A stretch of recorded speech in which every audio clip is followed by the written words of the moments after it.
fyrir.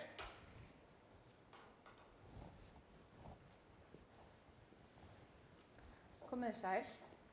Ég vissum að allir hafa beðið eftir að hlusta á þetta erindi rafrænar þinglýsingar. En mér var sagt fyrir ári síðan þegar ég byrjaði þessu verkefni að einhver hafi heyrt fyrst talað rafrænar þinglýsingar árið 2000. Þá var ég 14 ára, var ekki mikið að hugsa þetta. En hérna erum við nokkrum árum síðar og núna erum við svolítið að fara að sjá inn í þennan heim og við erum komin með fyrstu rafrænu þinglýsingarnar og mér langar aðeins að fara betur yfir hvað það þýðir og hvernig eiginlega framtíðin, hvað þýðir þetta fyrir okkur notendurnar í framtíðinni að vera með rafrænar þinglýsingar. Verkefnið er gamalt eins og ég segi og hefur verið mikil umræðu, það var fjöldi manns komið að þessu en fyrir rúmu ári var settur saman þverfaglegur hópur frá ráðuneyti, dómsmálaráðuneytinu, atvinnuvegaráðuneytinu, sýslumenn hafa komið inn í þetta, þjóðskrá og svo teymi frá Stafrænu Íslandi, frá Júní, frá Prógram, frá Intellecta og frá Directa. Þannig að þetta er góður hópur sem kemur að þessu verkefni og þannig erum við farin að sjá góðan árangur. En hvað eru eiginlega rafrænar þinglýsingar? Þetta er einn af lykilþáttunum í að Ísland verði fremstu flokki í stafrænni stjórnsýslu. Og þetta snýst það að réttindi og skyldur sem varðar eignir eru skráðar í opinberar skrár, rafrænt og sjálfvirkt þegar það er hægt.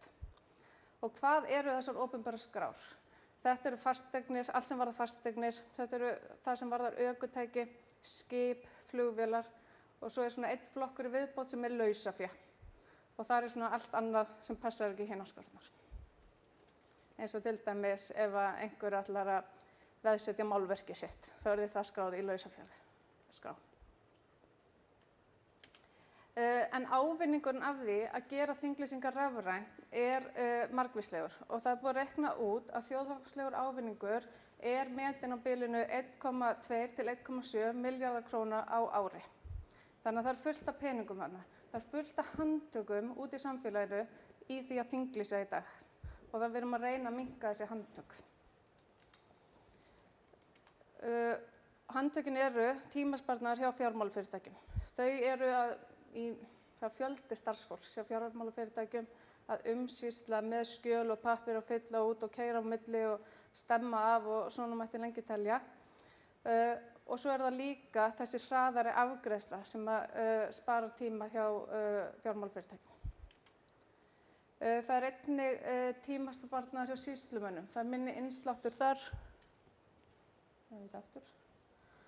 Það er líka sjálfvirkar prófanir hjá sýslumönnum sem eykur gæðin og fækkar mistökum og hraðar afgreiðslu. Þannig að nú eru tölvukerfin að fara að tékka af hvort allt sé í lagi og hvort allt sé rétt gert. Svo er þetta fasteignasalar og aðrir milliliðir sem koma að þinglýsingum í dag og við ætlum að hætta að keyra með skjalatöskur í leigubílum út allan bæ að fara með pappír frá einni skrifstofu í aðra og líka spara þá biðröð hjá sýslumanni. Og við höfum oft séð myndir fyrir utan sýslumenn þar sem eru langar biðröðir og þetta er einn liður í að minnka þær. Og aftur þá mun þetta hraða viðskiptum og þannig er hægt að afgreiða fleiri mál. Það verður svolítið gaman að sjá hvernig fasteignaviðskipti verða þegar þinglýsingar eru komnar rafrænt. Þannig almenningur, bottom line í ávinningnum, almenningur fær betri þjónustu.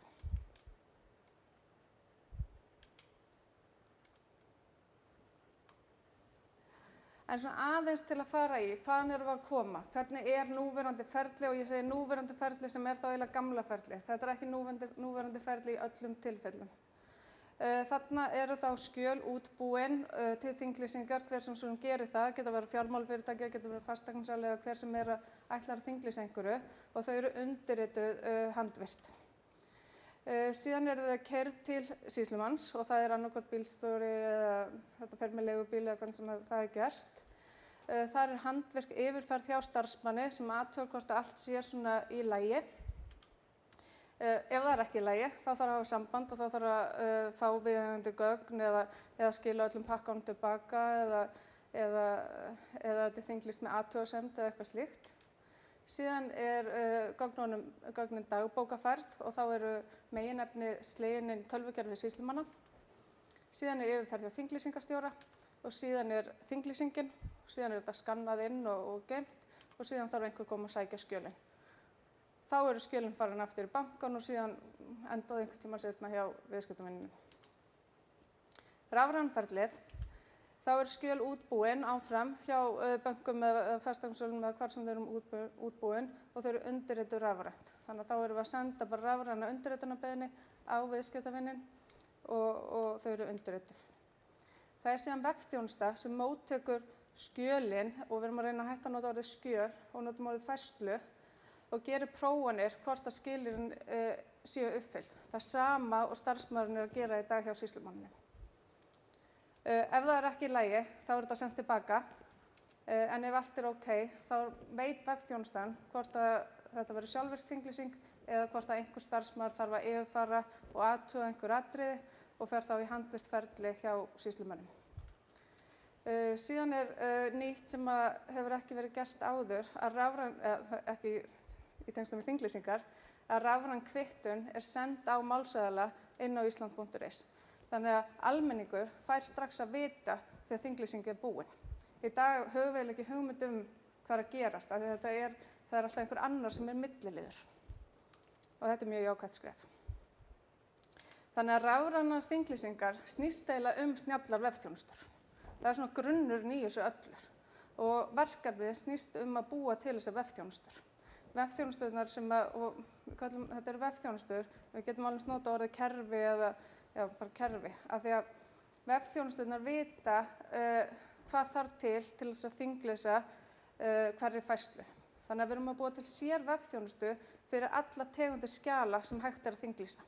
Þannig að það er ein vefþjónusta fyrir veðskuldabréf, fyrir kaupsamning, fyrir aflýsingar, fyrir skilmálabreytingar og svona hægt að telja áfram.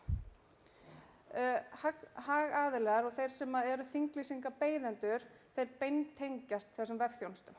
Þannig að það sýslumenn beintengjast fjármálafyrirtæki, fasteignasölur og jafnvel almenningur. Vefþjónusturnar að kalla til þriðja aðila til að kanna hvort allt sé ok og hvort að megi þinglýsa þessu.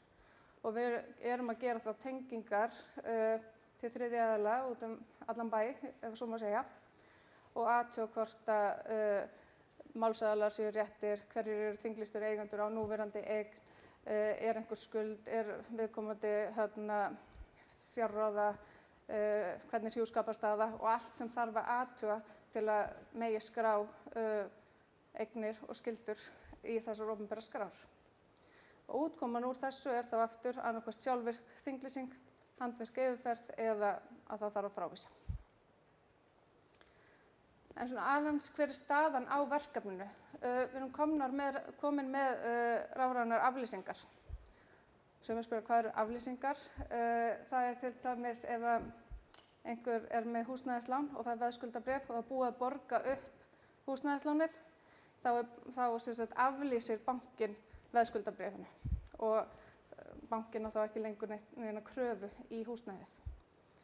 Og flestir stóru bankarnir hafa tengst þessu og núna erum við að sjá 2500 rafrænar aflýsingar á mánuði, sem er frábært og þið getið reiknað út hvað það eru mörg handtök sem við erum þá að spara með þessu. Aflýsingar eru 50% skjala, eða 40% skjala sem koma inn til sýslumanna á ári.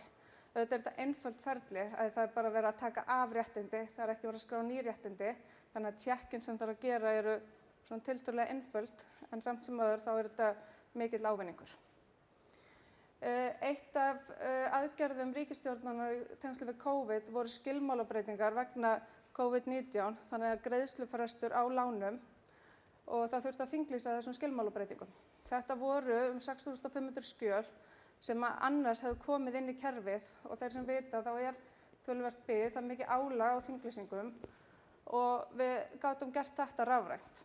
Þannig að í sumar þá voru þinglýst 6500 skilmálabreytingar rafrænt og viðskiptavinirnir fengu yfirlit yfir það strax inn á island.is sem var frábært.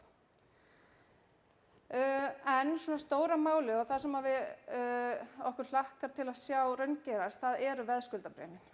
Og það svona það sem flestir tengja við þegar þeir hugsa þinglýsingar, það þegar þeir eru að kaupa húsnæði eða endurfjármagna, að þá er fólk að díla við bankann og er að taka lán og það þarf að þinglýsa þessum veðskuldabréfum. Nú erum við komin á þann stað að við erum komin með vefþjónusturnar fyrir veðskuldabréf og þær eru tilbúnar til innleiðingar hjá fjármálafyrirtækjum og við erum bara, sumir eru aðeins byrjaðir að skoða þetta á meðan aðrir eru svona að koma sér í gírinn og við erum svona að vona með haustinu þá sjáum við fyrstu rafrænu þinglýsinguna á veðskuldabréfi. Það sem er næst á dagskrá eru vefþjónustur sem munu styðja við veðskuldabréf. Það þarf að allar þær vefþjónustur sem þarf til þess að allt sem tengist því að kaupa nýja fasteign verður hægt að þinglýsa rafrænt. Og það þá eins og kaupsamningar, veðleyfi, kröfuhafaskipti, alls konar svona minni ferli sem þarf til þess að klára og loka hringnum til að kaupa fasteign. En mig langar aðeins að fara yfir notendaflæðið rafrænna þinglýsinga við veðskuldabréf og til að sýna ykkur aðeins hvað bankarnir og hvernig þetta spilar allt saman. En fyrsta skrefið eru að viðskiptavinir fjármálafyrirtækja að semja veð og skuldbindingar, þannig að það verið að taka lán, basically. Þegar það búið að ganga frá því og allir orðnir sammála, þá útbýr fjármálafyrirtæki veðskuldabréfi og fyllir út meginefnið sem fyrirfram skilgreint af sýslumönnum hvað í svokallað XML-skeyti. Þeir geta fjármálafyrirtækin að þeir vilja kalla á vefþjónustu sem að kannar hvort allt sé rétt útfyllt. Og inn í þessu XML-i hverjir eru þinglýstir eigendur, hverjir eru nýju þinglýstir eigendur, hvað á eignarhlutfallið að vera, hvað lánsupphæðin há, vextir, vísitölur og allt þetta sem tengist. Og þeir geta kannað hvort XML-i sé rétt útfyllt. Ef allt í lagi, þá innsiglar fjármálafyrirtækið XML-skeytið. Útbýr síðan PDF sem inniheldur þetta innsiglaða XML og mögulega aðra skilmála. Það væntanlega einhverju lánaskilmálar frá bankanum og eitthvað annað sem í veðskuldabréfinu. Og þeir útbúa þetta PDF-skjal sem sent til undirritunar rafrænt á lántaka og alla málsaðila sem koma að og þurfa að rita undir.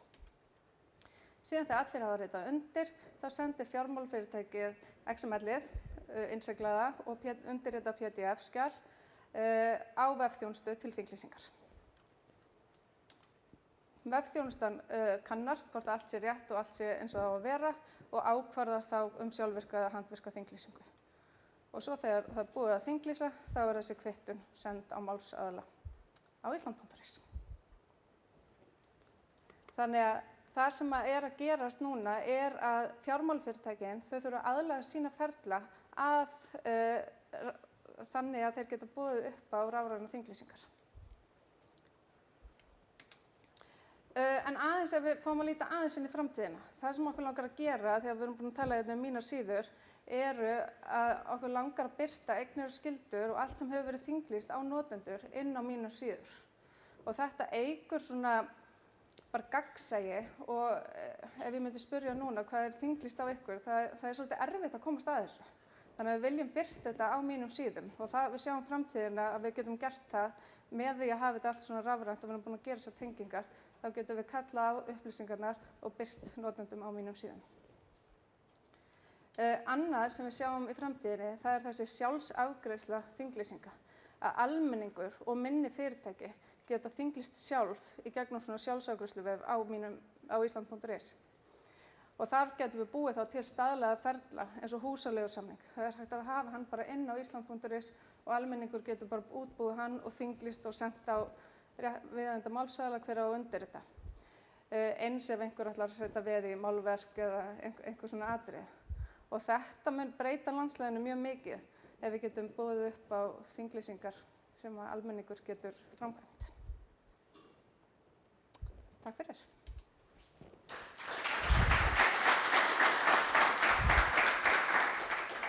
fyrir þetta, Þórhildur. Ein spurning hérna, hvað hefur verið mesta áskorunin í þessu verkefni? Já. Bara svona einföld. Einföld. Það kannski að því að í dag þetta alveg rosalega handvirkt ferli og tölvukerfi sem til staðar í dag, það ekki snjallt og það ekki með reglurnar. Og allar reglur og allt sem varðar hverjum á þinglýsa og hvernig á að þinglýsa í kollinum á fullt af flinkum lögfræðingum og það svona að ná þessu öllu út og að staðla þetta ferli þannig að tölvukerfið getur búið þetta til. Takk kærlega fyrir þetta.